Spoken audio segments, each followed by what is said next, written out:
Good morning everyone, welcome to study with Aastha YouTube channel. यदि आप channel पर पहली बार विजिट कर रहे हों तो चैनल को सब्सक्राइब ज़रूर कर लीजिएगा, साथ में बेल आइकन को प्रेस कर लीजिए ताकि हमारी सभी वीडियो के रेगुलर नोटिफिकेशन आपको मिलते रहें। आइए आज के समाचार पत्रों पर डालते हैं एक नज़र। वित्त मंत्री निर्मला सीतारमण ने शुक्रवार को आत्मनिर्भर भारत मिशन के तहत आर्थिक पैकेज की तीसरी किस्त का ऐलान किया। इसमें कृषि, पशुपालन, मत्स्य पालन और डेयरी क्षेत्र के लिए 1.63 लाख करोड़ रुपए का प्रावधान किया गया। साथ ही सरकार ने स्पष्ट कर दिया कि आवश्यक वस्तु अधिनियम और कृषि विपणन नीति में बदलाव के जरिए किसानों के लिए एक देश बाजार की नीति लाने की तैयारी है। सर्वाधिक 1 लाख करोड़ की राशि कृषि क्षेत्र के बुनियादी ढांचों पर खर्च की जाएगी। वित्त मंत्री ने कहा कि किसानों और कृषि उत्पादों के लिए नया बुनियादी ढांचा तैयार किया जाएगा। आवश्यक वस्तु कानूनों में भी फेरबदल का ऐलान किया गया है। इसका मकसद किसानों को उचित मूल्य दिलाना है।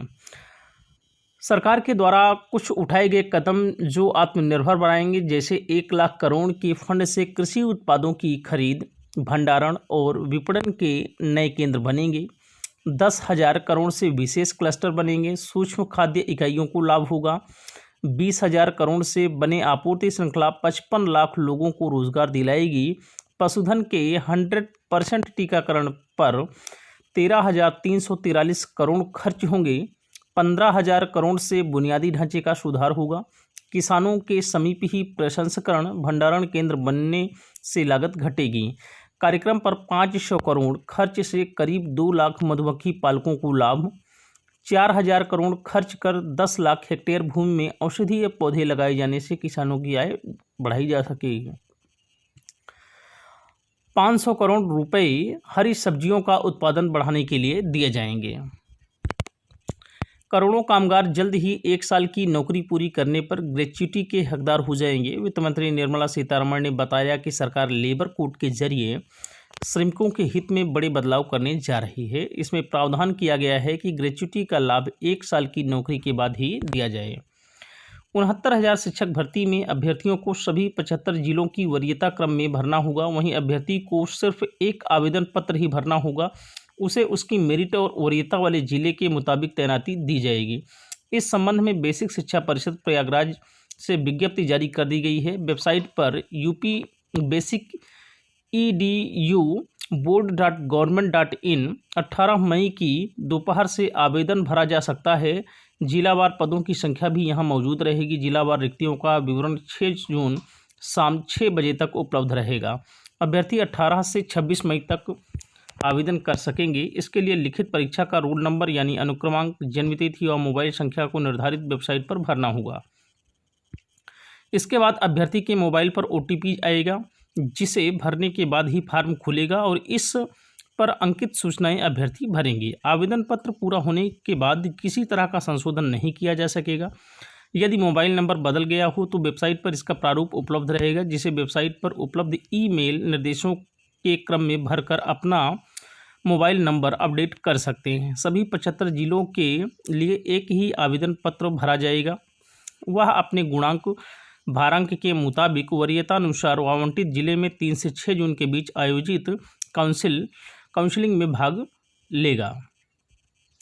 जब फॉर्म भरा जा रहा था, जब कुंवारे थे, शादी के बाद अब जिला बदल गया है। निवास प्रमाण पत्र क्या दूसरे जिले का लाभ लगा पाएंगे? हर फॉर्म में शिक्षा मित्रों का कोड भरना भूल गए हो तो हम इसका लाभ नहीं मिलेगा? फ़ोन नंबर क्या बदला जा सकेगा? क्या किसी भी तरह का संशोधन नहीं होगा? और ये ऐसे ही कई सवाल 69,000 शिक्षक भर्ती के अभ्यर्थियों के मन में उठ रहे हैं। अब जब आदेश जारी हो चुका है तो साफ है कि केवल मोबाइल नंबर में ही संशोधन हो सकेगा, अन्य विवरणों में संशोधन संभव नहीं होगा। शिक्षक भर्ती में लिखित परीक्षा के समय लिए गए विवरण ही मान्य होंगे। उस समय का फ़ोन नंबर यदि बदल गया हो तो उसे संशोधित किया जा सकेगा। लेकिन कई ऐसे अभ्यर्थी हैं जिन्होंने अपनी श्रेणी सही नहीं भरी है। एक शिक्षा मित्र ने अपनी श्रेणी नहीं भरी, अब वह परेशान है कि उन्हें वेटेज का लाभ मिलेगा या नहीं। वहीं कुछ के नाम की वर्तनी या फिर सरनेम में दिक्कत है। इसी तरह कुछ उस समय DED या अन्य परीक्षाओं की अपेयरिंग अभ्यर्थी थे, लेकिन अब उनकी डिग्री मिल चुकी है। चूँकि TET 2018 के रिजल्ट में संशोधन हुआ और अभ्यर्थियों के नंबर बाद में बढ़ गए, तो सवाल यह है कि क्या उनके नंबरों का संशोधन वेबसाइट पर कैसे होगा। अधिकारी कुछ भी बोलने से बच रहे हैं, लेकिन अभ्यर्थी परेशान हैं क्योंकि इस संशोधन का मौका नहीं मिला है। तो इसकी आंच भर्ती पर आना तय है। 68,500 शिक्षक भर्ती में भी लिखित परीक्षा में दिए गए विवरणों का ही इस्तेमाल किया गया था, लेकिन बाद में कई याचिकाएं दायर हुई हैं। यूपी बोर्ड की कापियों के मूल्यांकन के लिए 4 और केंद्र बनाए गए हैं। अभी राजकीय जुबली, राजकीय हुसैनाबाद, राजकीय निशांतगंज व अमीनाबाद कॉलेज में कापी जचनी थी। राजकीय शाहमीना, राजकीय बालिका विकास नगर, राजकीय श्रृंगार नगर व राजकीय बालिका गोमती नगर को भी केंद्र बनाया गया है।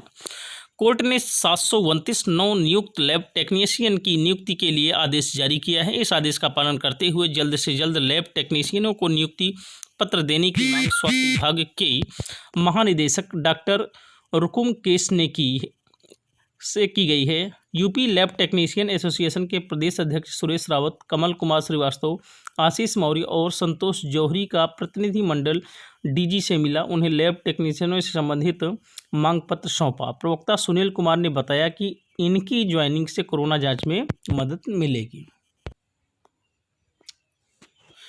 इलाहाबाद विश्वविद्यालय एवं इससे संबद्ध डिग्री कॉलेजों में स्नातक, परास्नातक, विधि सहित अन्य पाठ्यक्रमों में प्रवेश के लिए होने वाली परीक्षा का कार्यक्रम शुक्रवार को घोषित कर दिया गया। प्रवेश परीक्षा 3 से 14 अगस्त के बीच आयोजित की जाएगी। प्रवेश प्रकोष्ठ के निदेशक प्रोफेसर प्रशांत अग्रवाल ने कार्यक्रम घोषित करते हुए कहा है कि प्रवेश परीक्षा की तिथियां संभावित हैं, इसलिए घोषित किया जा रहा है ताकि आवेदन करने वाले अभ्यर्थी प्रवेश परीक्षा की तैयारी प्रारंभ कर सकें। प्रदेश के प्राविधिक शिक्षा विभाग के अधीन संचालित तीनों तकनीकी विश्वविद्यालय 1 जुलाई 2020 से खुल जाएंगे।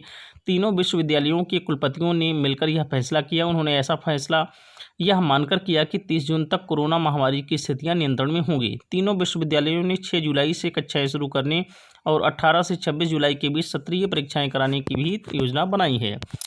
डॉक्टर APJ अब्दुल कलाम प्राविधिक विश्वविद्यालय लखनऊ यानी AKTU, मदन मोहन मालवीय प्रौद्योगिकी विश्वविद्यालय गोरखपुर MMTU एवं हरकोर्ट बटलर प्राविधिक विश्वविद्यालय कानपुर HBTU के कुलपतियों ने बैठक करके पठन पाठन एवं परीक्षाओं की रूपरेखा तैयार की। बैठक में तय किया गया कि AKTU लखनऊ संबद्ध 756 तकनीकी संस्थानों, MMTU गोरखपुर एवं HBTU कानपुर के अंतिम वर्ष के छात्रों एवं विश्वविद्यालय की अन्य सुविधानुसार अन्य छात्रों को शामिल करते हुए पहले फेज में अध्यापन के लिए कक्षाएं 6 जुलाई से शुरू होंगी। इसकी सत्रीय परीक्षा 18 जुलाई से 26 जुलाई के बीच कराई जाएगी। दूसरे फेज में अन्य सभी वर्षों के छात्रों के लिए कक्षाएं 27 जुलाई से शुरू होंगी और इसकी परीक्षाएं 8 अगस्त से 10 सितंबर के बीच कराई जाएंगी। सत्र 2020-21 की शुरुआत नियत समय सारणी से होगी। भारत में अभी तक कोरोना के कुल 81,970 मामले आ चुके हैं। 2,649 लोगों ने अपनी जान गंवाई, तो वहीं 27,910 लोग इस बीमारी से ठीक हुए हैं। पिछले 24 घंटों में 3,967 नए केस उभर करके सामने आए हैं। इलाहाबाद हाईकोर्ट ने मस्जिद से अजान मामले में अहम फैसला सुनाया। कोर्ट ने कहा है कि लाउड स्पीकर से अजान देना इस्लाम का धार्मिक भाग नहीं है। हालांकि अजान देना इस्लाम का धार्मिक भाग है। मस्जिदों से मुअज्जिन बिना लाउड स्पीकर अजान दे सकते हैं। कोर्ट ने कहा कि ध्वनि प्रदूषण मुक्त नींद का अधिकार व्यक्ति के जीवन के मूल अधिकारों का हिस्सा है। किसी को अपने मूल अधिकारों के लिए दूसरे के मूल अधिकारों का उल्लंघन करने का अधिकार नहीं है। कोर्ट ने मुख्य सचिव को आदेश दिया कि जिलाधिकारियों से इसका अनुपालन कराएं। लॉकडाउन की बंदिशों को देखते हुए अभ्यर्थियों की सहूलियत के लिए उत्तर प्रदेश लोक सेवा आयोग ने सम्मिलित राज्य प्रवर अधीनस्थ सेवा PCS व सहायक वन संरक्षक ACF RFO 2020 परीक्षा के लिए आवेदन करने की तारीख बढ़ा दिया है। अब अभ्यर्थी 2 जून तक ऑनलाइन परीक्षा शुल्क जमा कर सकेंगे, जबकि 4 जून तक आवेदन सबमिट किया जा सकेगा। उक्त परीक्षा के लिए 21 अप्रैल से ऑनलाइन आवेदन लिया जा रहा है। अभी तक परीक्षा शुल्क जमा करने की अंतिम तारीख 18 मई व आवेदन सबमिट करने की अंतिम तारीख 21 मई तय थी। अभ्यर्थी कई दिनों से लोक सेवा आयोग से आवेदन की तारीख बढ़ाने की मांग कर रहे थे। लॉकडाउन में अभ्यर्थियों की समस्या को लेकर आयोग अध्यक्ष को ईमेल के जरिए कई बार पत्र भेजा गया था। गौरतलब है कि लोक सेवा आयोग की ओर से 20 अप्रैल को जारी किए गए नोटिफिकेशन में PCS में पदों की संख्या 200 के लगभग है, लेकिन एसीएफ आरएफओ के पदों की संख्या तय नहीं की गई थी। आयोग पीसीएस के साथ ही वन विभाग के एसीएफ व आरएफओ भर्ती की प्रारंभिक परीक्षा साथ कराता है। दोनों की मुख्य परीक्षा अलग अलग होती हैं। कोविड-19 संकट से अर्थव्यवस्था को उबारने के लिए घोषित राहत पैकेज से चालू वित्त वर्ष में राजकोषीय घाटा जीडीपी का 0.6% यानी 1.29 लाख करोड़ रुपए बढ़ जाएगा। एसबीआई ने एक रिपोर्ट में कहा, सरकार बृहस्पतिवार तक 16.45 लाख करोड़ के पैकेज की घोषणा कर चुकी है। इसी आधार पर राजकोषीय घाटे का अनुमान बताया गया है। रिपोर्ट के मुताबिक 20 लाख करोड़ के पैकेज में सरकार को 14.5 लाख करोड़ नकदी खर्च करने होंगे। बृहस्पतिवार को घोषित 3.16 लाख करोड़ के पैकेज से राजकोषीय घाटे पर 14,750 करोड़ का भार बढ़ जाएगा, जो जीडीपी का 0.07% है। यदि हमारा आज का सेशन पसंद आया हो तो लाइक करें, कमेंट करें और शेयर करें। साथ ही स्टडी विद आस्था के इस यूट्यूब चैनल को सब्सक्राइब करें। Thank you so much. शुक्रिया, धन्यवाद। Have a nice day.